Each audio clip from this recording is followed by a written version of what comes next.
Hello, welcome everyone to this live stream where we're celebrating the virtue season of knowing yourself. For those who are not familiar, on 13seasons.org, there are a list of 13 virtues. And the whole idea behind 13 seasons is that these virtues here that you see on the screen, we celebrate each of them on certain dates. And so from January 20th through February 16th, the virtue we're looking at is know yourself. And this virtue is really, really, really cool. If we can know ourselves and be really comfortable with the person we know when we know ourselves, it opens up so many doors for us. And that's awesome. As I go, if you have anything you want to say, please write it in the comments and I should be able to see it and I will happily respond to what anyone says because I find that these live streams are way more interesting and the energy is way better and really, really cool things happen whenever people are commenting on the comment section, and then I can engage with what you're saying. So if you have any questions, put in the comment section and I will happily answer them. If you have any thoughts about what I'm saying, please put in the comment section. I am planning on learning things myself today. Talking about I don't entirely know everything about it. What I mean by that is that when I was preparing for this live stream, I spent some time in meditation trying to understand this topic and know yourself better.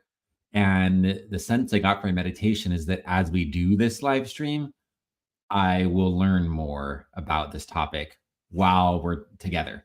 So please put, and some of that learning might come from you. So please put in the comments any thoughts you have, any questions you have, anything like that. If anyone wants to go ahead and just post some comments now and let me know that you're here, that would be great. And then I'll know the comments are working and I'll have a sense of who's here listening. Okay, I like to start these live streams off every time with a little short meditation that gets us in the groove of the live stream, that gets our souls here. Devin says yo yo. And look guys, I learned this little trick where I can push this button and the comment appears on the screen. Look at that. Devin says yo yo. Hey, it's good to see you, Devin. And Brandon says, hi Josh, our family is all here. It's good to see you all. I know that my family is also watching another room, but haven't commented as of yet. So let's start with a quick meditation. All right, everyone go ahead and close your eyes with me. Breathe. Let each breath be the entire universe. Nothing exists but each breath that you do.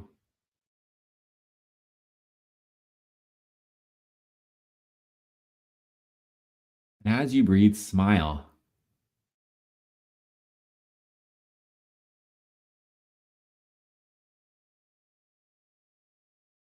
It's good to breathe. What is good.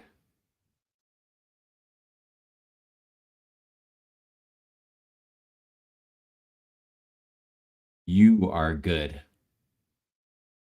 It's good that you exist and that you're experiencing what you're experiencing. I'm grateful you exist. The whole universe is glad to have you. And as you breathe, you can be aware that you are the universe. You're made of the stuff of the universe. Your body is literally made out of stardust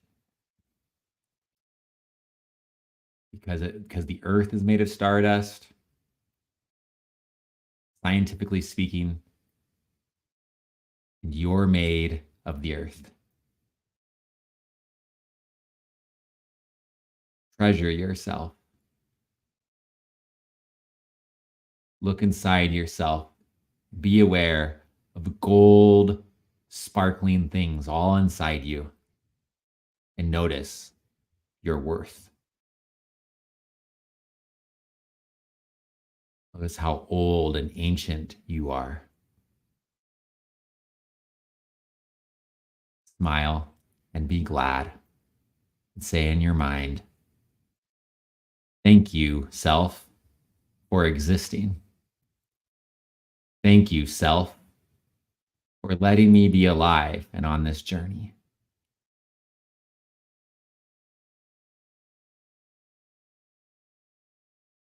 And set in place an intention. Decide now how you want to learn and grow while we're together in this live stream today. Put that intention out there. Put it inside yourself.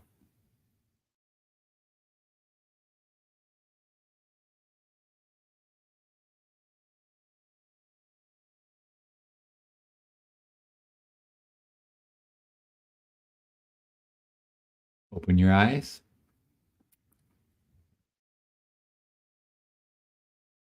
Now, the theme today is be everyone and be yourself. It's an interesting thing. And something it's a contradiction that I'm trying to understand still. So, in Buddhism, there's this idea of that everyone's one, right? And that the idea of like separateness is an illusion. And that we're all really part of like the oneness of everything, and we just are going through life pretending to be separate. If you're familiar with, I talk a lot about Eckhart Tolle. He's kind of like a guy whose teachings I really appreciate. Listen to his podcasts a lot, and he's really picked up on that from Buddhism and from Hinduism. In Hinduism, the chief god of all gods, if I understand it correctly, and anyone does practice Hindu can correct me, but if I understand it correctly, the chief god of all the gods in Hinduism was Brahma, but Brahma is sort of like the oneness of everything. So Brahma is like the head god, but he's also like all the gods and everything there is as one. Which helps me understand why I sometimes I've heard people that practice Hindu talk about God in the singular, like they worship lots of gods, but they'll still talk about like God in the singular, and it's because Brahma is everything, right? So they're talking about Brahma when they use the word God in the singular. And so there's this idea in both those religions that everyone's one, and that our separateness is like an illusion. And in Hinduism, they talk about like avatars, right? So your body's like an avatar, and so like God will come down and inhabit an avatar form, which is like God's in a body. And so they'll talk about how there's like avatars, and if you're into like Avatar: Last Airbender, it's borrowing from that idea, right? Because the avatar in that is like this like important being who's incarnated over and over again into these heroic people, right? And so in those religions, they talk about they really there's kind of this sense that like your sense of self is this illusion that needs to fade away. They might talk about they'll say things like, in reality, there's the ocean, and you're a wave in the ocean, but like you think the wave is everything, but you're like a wave that's so pompous that you don't realize there's an ocean. But if you look at a wave and you think and the wave says, "I'm everything," well, that's kind of silly, right? And that waves come and they go a little bit and they just kind of dissipate away. And those religions talk about ourselves that way, that we come into Earth, we have an experience, we just return to the oneness of all, and we don't really exist anymore as ourselves. I've thought a lot about this, and I think there's really good things to learn from that.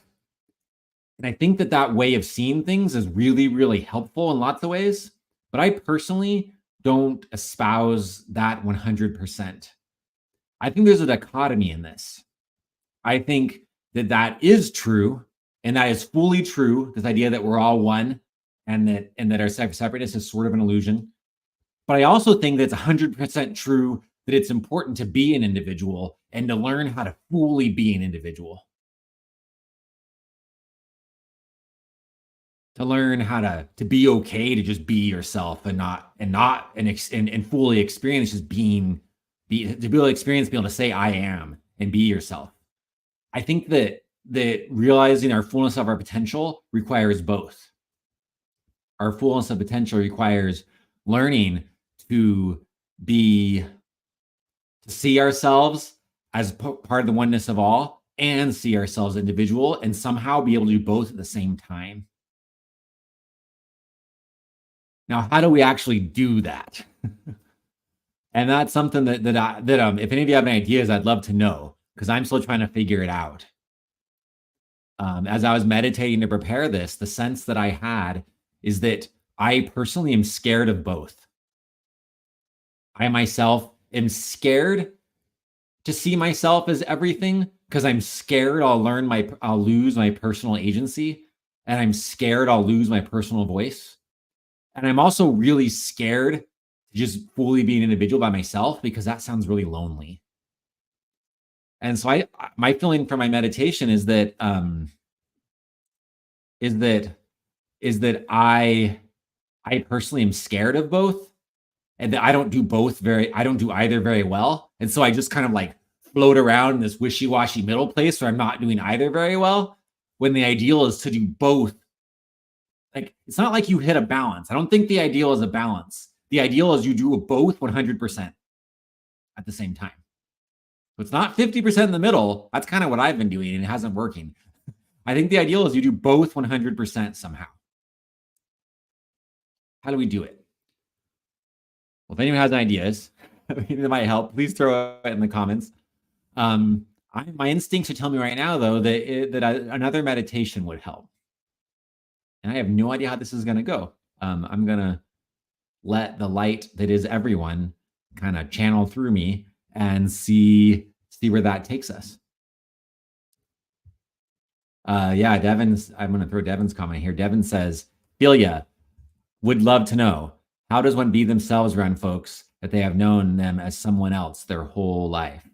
Okay, that's another important piece of all this is that we take on, and this actually goes back to the idea that we really are connected to everyone, right? If you want to understand yourself, you got to understand yourself in context of how other people see you. Because that's relationships are part of who we are, right? Like we exist as part of a community.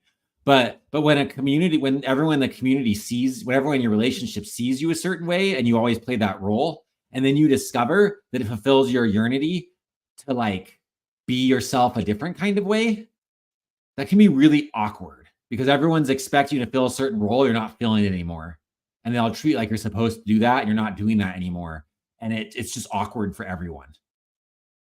And so that's but it's important to do that. It's really important to like follow your yearnity to manifest yourself the way that's best for you. And when that's different in the way you've done it up to that point, it's hard. It's kind of like I mean, some examples of this. I know people that have like changed their name, and that's like really hard for everyone, right? Like it could be because of like a trans thing, right? Where someone's like decides that they identify as a different gender now, and like that's really important to me to honor people that do that. In that situation, that's really awkward, but it can even be awkward even like a less like intense way. Maybe someone's just name is Bob their whole life, and they just I don't like the name Bob, and they're gonna go by Jake now. And like going by trying to get everyone to call you a different name is like really hard. It's really awkward for everyone.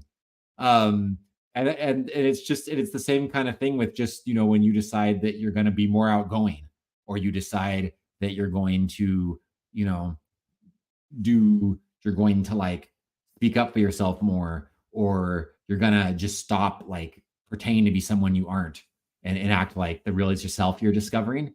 It's tricky. It's tricky for people. Um, and so let's see if we can discover something about that in our meditation too. All right, let's go back in your meditative state.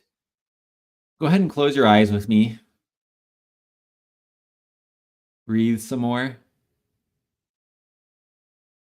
Let each breath be the whole universe.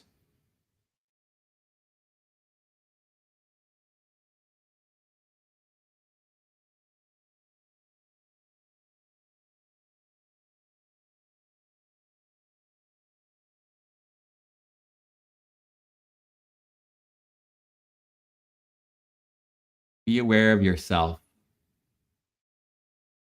Be aware of yourself every whit. Be aware of every part of you.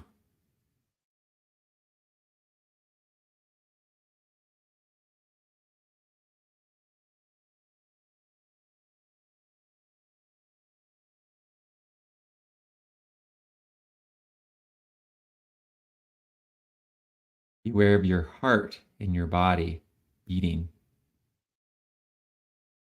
Be aware of blood moving all throughout your body. Be aware of each individual cell.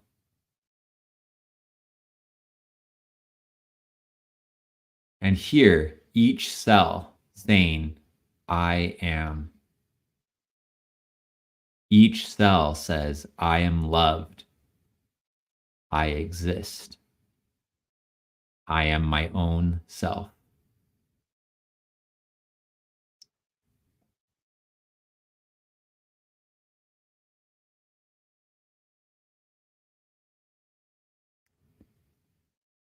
Take a moment to be aware of one cell of your body. Go ahead and give it a name, whatever name feels right to you.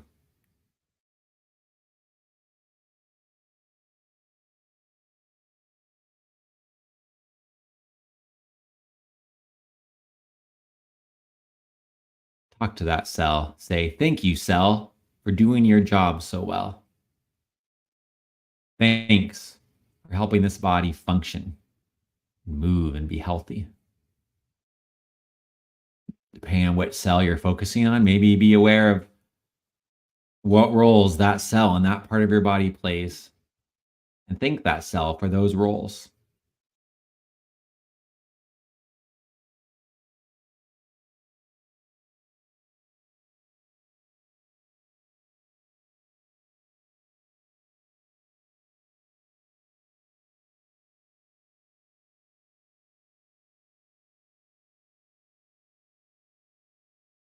As you honor that cell as one individual, let that cell fill your entire awareness and celebrate that cell's existence. Maybe visualize a birthday cake and like little flyers, that not flyers, but like birthday decorations all over the place and little poppers and things, and people dancing around and celebrating that this cell exists. Every moment is this cell's birthday because it's amazing that this cell is.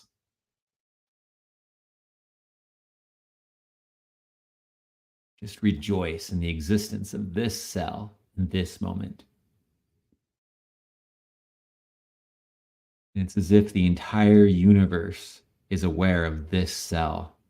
The entire universe rejoices in this one cell of your body.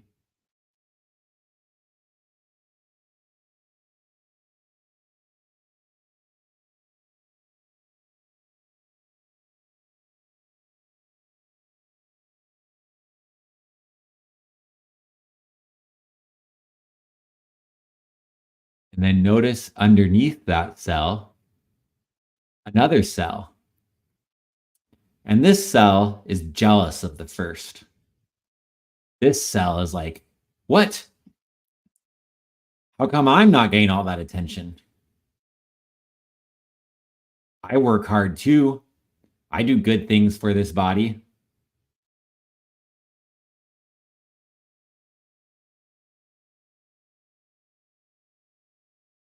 Notice this cell. Give it a name, something, whatever you want to call it by.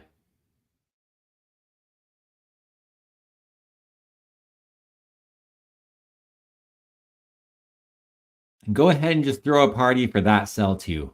Bring in the cake, bring in the streamers, bring in the fireworks and the dancing people, and throw a party for that cell as well.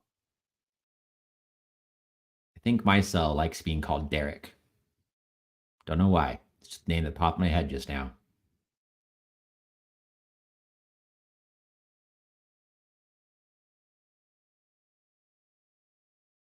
And then you look out and you see so many cells going down like an endless hallway. There are like, I don't know how many cells are in the human body, but it's probably, billions or trillions, maybe more. And there's so many cells here. And each of them is like, hey, give me attention, celebrate me. What are you going to do? How can you have enough attention, enough time to celebrate each one so they're not jealous? You do that by honoring your whole self. Put your hands on your chest and say, I love me. I love every cell. I honor the whole part, every whit, every bit, all of it. Nothing goes unseen.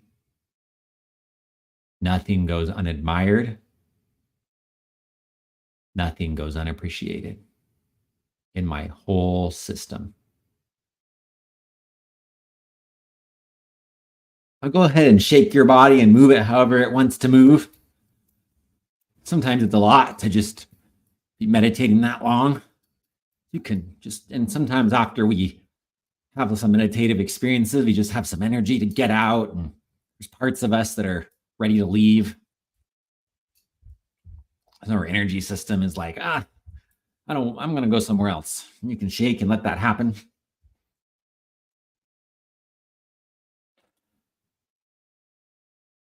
Thank you, Devin, for clarifying that there are 37.2 trillion cells. That is an important clarification. I don't want to get it wrong. So when you say I love myself, you're saying I love 37.2 trillion cells. They each have their own name and their own sense of I am. And you magnify it out to the entire universe and think of by the way, cells are made of a lot of smaller parts, right? Like cells are made of organelles and cytoplasm stuff. And those are all made of molecules, and those are all made of atoms, and atoms are made of protons and neutrons and electrons. So if you magnify that out to the entire universe, not just the planet, but the universe, and think about every little atom in the universe that are way smaller than cells, you start getting a sense of how much stuff there is.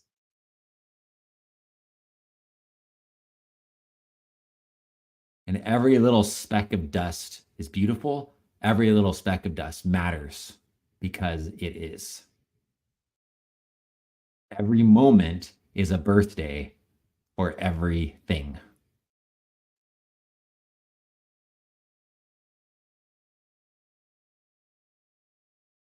But if everything is just one without having separate parts, the universe can't function properly, because it's important.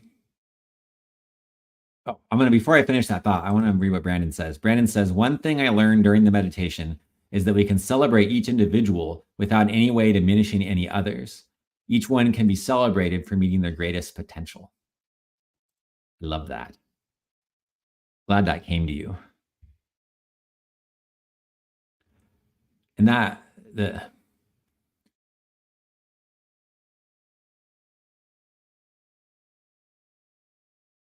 so we have this thing, there's this thing I've talked a lot about called ego. And my feelings about ego are changing more and more as I learn more and more. It's easy to talk about ego as the bad guy. It's easy to be like, that dang ego always leading me to like be selfish and lead me to like be egotistical and think and put others down to put myself up. Here's the thing about ego actually is though. At the fundamental level, ego is just the ability of something to distinguish itself from the rest of the universe. So if I have the ability to perceive myself as Josh and perceive that Josh is something different than everything else in the universe, then I have ego. And that's important that exists because it makes the universe diverse and beautiful, right? Like if everything's the same color, then that's not as interesting as things being different colors. A song with only one note isn't as interesting as different notes. So the fact that the universe is broken down into things that can say I am separately from each other is a good thing. The fact that the electrons are different than protons, that they have an opposite charge, keeps the universe working, right? The fact that there's different parts of our bodies that do different things keeps our bodies working. If everything is just is without having separate parts that can say I am separate from each other and fulfill a distinct role, without that, the universe is boring and it doesn't get its job done. It doesn't do anything. It just is. And so it's beautiful to have these separations. It's beautiful for each cell to have its own like distinct boundaries that are separate from the other cells. But it's tempting, and then each cell gets the ability to say I am. And that's beautiful, that's wonderful. And then we can celebrate it because the fact when a part of the universe can say I am and be distinct from the other parts, then we can celebrate it as what it is. And that's beautiful and wonderful and joyous to do. But so the ego is good because the ego is our ability to see or have a boundary that separates ourselves from someone else. But the tricky part is that the ego is so scared. The ego is scared of losing that sense of self. The ego is very fragile. And so the ego is like, I might die, I might die, I might die, I might starve, I might just dissipate away. Like I'm a fragile wave. I could just, crash against a rock and then I won't be a wave anymore, right?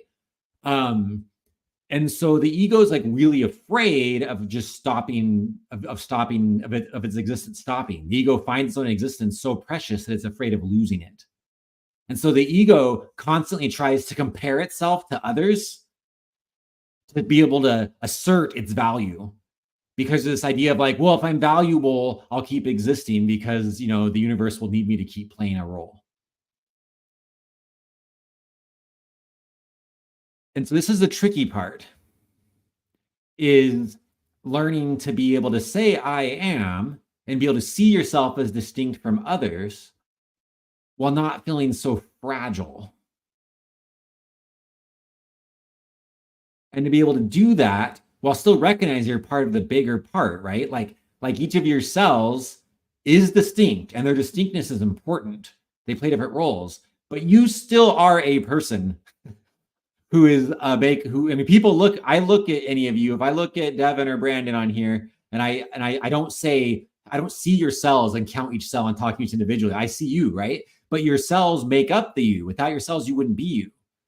And so we are part of something bigger and we are a distinct separate thing at the same time. It's really beautiful to just be able to be both at the same time. And when you see yourself as part of the bigger thing, that sense of fragileness goes away because you realize everyone got your back. The universe is moving towards its unity. You're a part of that. It's going to be okay. Devin quotes, I love this story. A person, no matter how small, right? The story from Horton Hears a Hue with the little speck of dust that's a whole world, right? On top of the flower. It's a really beautiful story. And Horton values that. Now Horton is able to see that planet has its own distinct self and he values it. And he values it because I think he values it for two reasons, maybe. He values that world because it's distinct from him and it's amazing it exists and has intelligence. And he values it because he has an innate sense of us all being one. And that world is as valuable as he is because we're one. He's able to do both somehow. And then at least if you follow, and then like in the musical, that he sits on he takes care of the dust, speck of dust, and sits on an egg. And the egg hatches out and has a looks like him, right? He just they are one. The egg looks is like an elephant bird. It looks like him. I want to encourage you all to give this a try moving forward this season. The next 26 or 7 days are days to practice this principle of knowing yourself, right? The earth, time, the year is one thing, right? The year is like one thing, but the year is broken up into 13 parts that are each dedicated to a different virtue. And so that's the same idea. There's one year, but then the one year has smaller parts, and each part is its own thing, but part of a beautiful whole. And the part that we're in now for these 28 days is the part to practice knowing yourself. And as you practice knowing yourself, it contributes to the whole of all the other 12 virtues. And so as you practice knowing yourself during the season, maybe particularly this week, I challenge us to try doing some journaling, and to try journaling using the I am from different levels of view. So try journaling as like for me, I can journal as I am Josh, and write about, just journal whatever you want to journal about being Josh. Then try journaling as a bigger unit, right? You can say I am humanity, or whatever your town is. If like you live in, I live in Falls City, Oregon, so I can say I am Falls City, and try journaling journaling from the perspective of being the bigger group. You can say I am Earth, and journal from the perspective of being the Earth. And then also try journaling from smaller things. So you can say like I am my heart, and journal from the perspective of just being the heart that makes you up. Or I am my lung. I am, this canine tooth right here. And just think of put yourself in the position of being that canine tooth as and like journal from that perspective. And you'll understand yourself better because you're understanding a part of you. And if you journal as the entire earth, you understand yourself better because you understand the part you play in the bigger part. And if we don't acknowledge this piece of things, we're missing out on the reality of our true identity.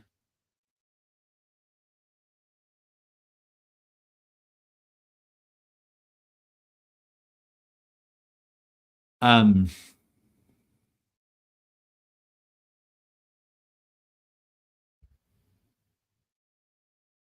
anyone have anything else they want to say or ask in the comments? I'm going to take a moment to just wait here.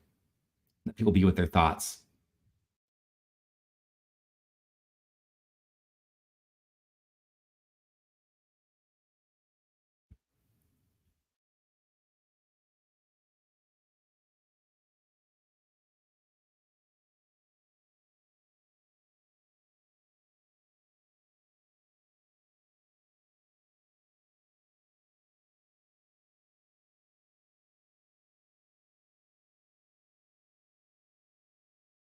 Sometimes they're really afraid of silence. Silence can be really beautiful.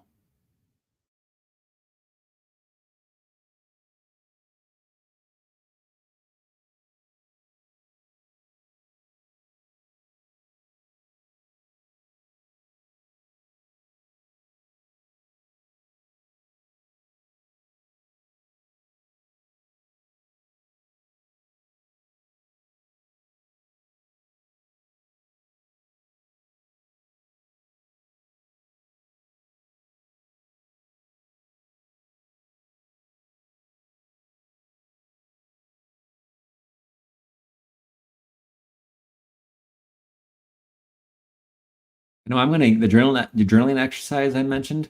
I'm going to give that a shot myself and see how that goes for me and see what I learn from it.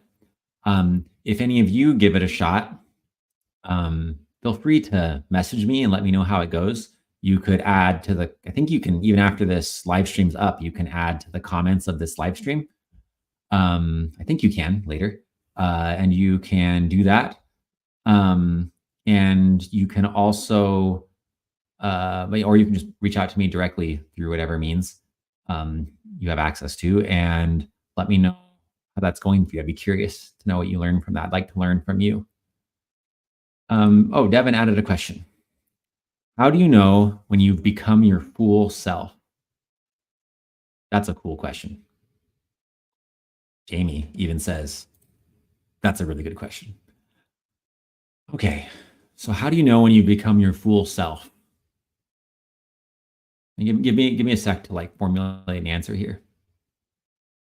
I don't know if I don't have an answer right now. By the way, I need to like listen to the parts of me that are part of something bigger and see what they have to say.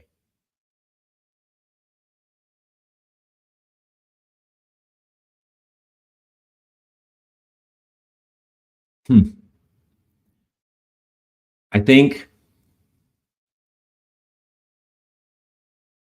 this answer is two-part. And I'm going to tell you the two parts that I think answer this question, and then I'll elaborate on them. This is another contradiction, okay? You're your full self right now. And becoming your full self is a never-ending process.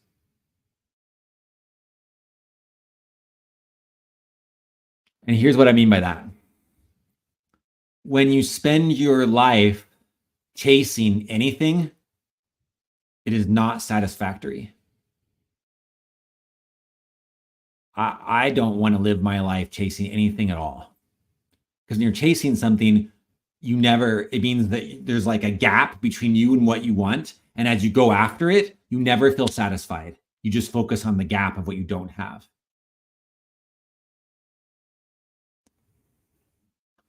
But there's another, but we do want to grow, right? Like we do want to have new experiences and receive new things and try out new talents and become a more fuller self and help other people grow and process emotions. We want to do those things, like those are good.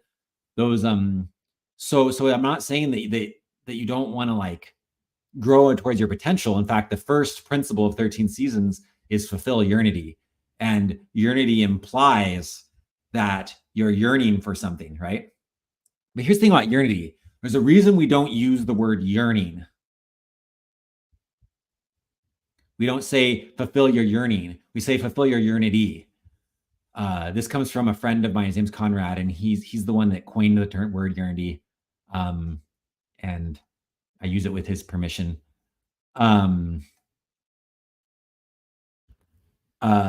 And the word, I'm going to read what Jamie said just a second, but the word yearnity implies yearn plus unity. And when you're in a state of yearning, you means you want something with deep emotions.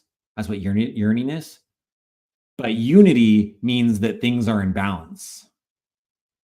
And so yearnity is this kind of contradiction. You want something with deep emotions while feeling balanced right now. And so if you're like always wanting to know when you're going to find your full self and always wanting that, then you always lack. But the first principle, and Jamie says this is really important. Jamie says, so you have to be okay with yourself and where you are right now, flaws and all, like really love and be grateful for those parts too. Yes. If we go to 13seasons.org and we look at the know yourself virtue, there's 11 parts to this. And the 11 parts are beautiful. I'm going to make this bigger right now so we can see it better. The 11 parts are beautiful. And the first one is experience joy and sufficiency being you. So it means that you're just like, as I am right now, I have joy in that. And it can be really hard to learn, to discover how to do that. And I think everyone can learn to do that, and everyone's journey is different. I don't have like a silver bullet solution for everyone. But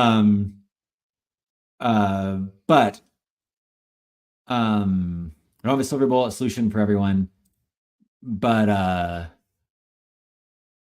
do know this. I know that this is why this is the big reason why, I do life coaching with people is that it's very one-on-one, right? It's very personalized.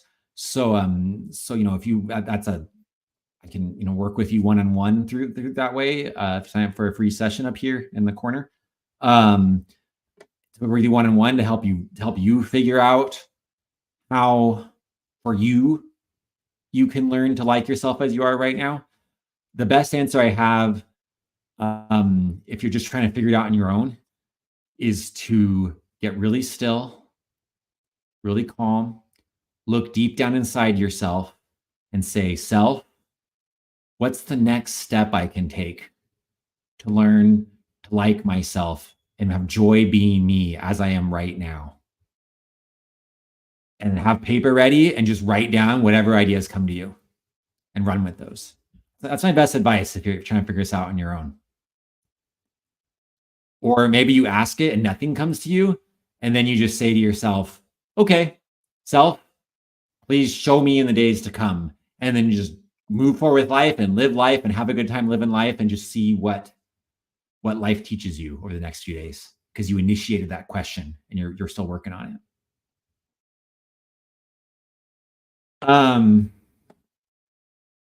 Brendan says 100%, or Devin says, why did I say Brendan? I just made up a name for Devin. 100%. Thank you. We're always learning, always growing, becoming better than we were before. And Jamie says, yes, I heard a quote once that said something like how it's better to be curious, not furious. When we make a mistake or feel ourselves getting frustrated with ourselves over whatever. Yeah, I like that. Be curious, not furious. That we can look at like every moment that we have where every moment, sorry, I'm trying to find the right thing. There we go. Every moment that we have where we like discover something about ourselves that we're like, oh, I'm not sure about that. We can use those moments. We can go back to this principle here. Be objective about yourself. That those, whatever we discover about ourselves, we just be objective. We just go, oh, I have joy being me right now. So I learn something new about myself. It's maybe something that I maybe wouldn't want to like about myself. Instead of using judgment, instead of being judgmental, I can just use discernment. I can objectively discern, oh, that's something that I learned about me. And just be like, that's really interesting. Like, be curious. That's really cool to know that about myself and how I am. There's always going to be stuff to grow in. Always. It's a constant thing. So, who's your full self? Your full self is where you are right now. Where you are right now is the fullness of everything that's come before, that's gotten you where you are right now. You are your full self right now.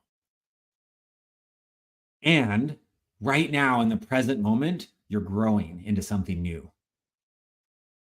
And that's beautiful.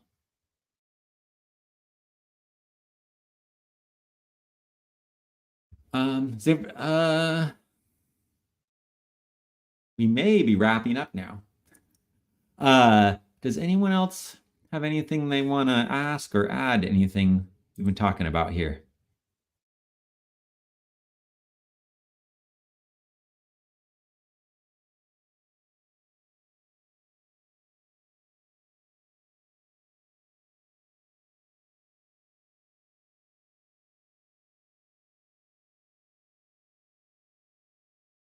Silence again.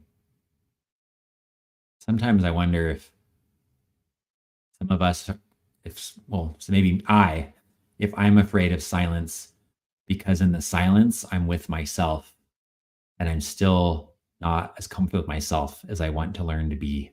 Maybe that's why I'm afraid of silence.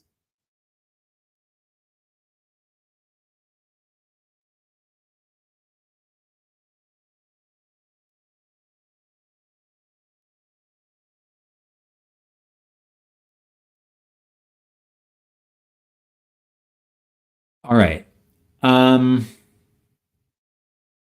Brandon says, that's a great way to think about life.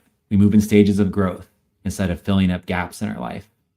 Ooh, I love that. You're not filling up gaps. you're full right now, right? There's no gap to your full, but you're growing, right? It's like, oh, this is cool. This is really cool. It's like, there's no gaps. You just it's just like you're just getting bigger, right? Well, you're already full, but you're just getting bigger. But where you are right now is as big as you can be right now. And really, like every experience you have is for your growth, for your understanding. And so, whatever experiences I have, it's easy to think like, oh, I wish I hadn't had that experience because that was uncomfortable. Wish I hadn't had that experience because that was painful. But every experience you have is what you're made out of. And so, yes, we want to process trapped emotions. But when we process a trapped emotion, it doesn't go away. Emotions are a form of energy, right? You can think of emotion as, emotion, energy motion, right? Emotions are energy in motion. So every single emotion is energy, and boy, are emotions energy, right? Emotions are the energy that lead to wars. Emotion is the energy that leaves a stranger to jump into the water to save a drowning person they don't know. That's some powerful energy.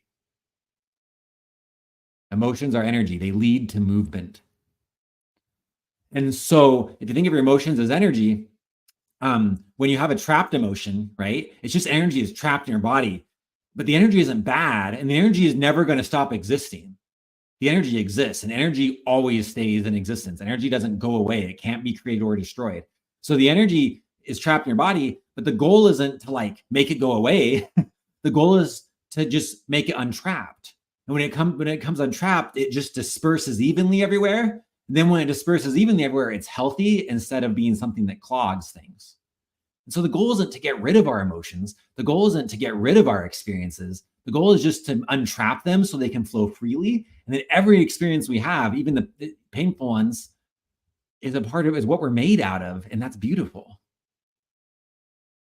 And so we never like stop being things. Everything that was ever a part of us stays a part of us forever. And we just get bigger and bigger and bigger. And we grow.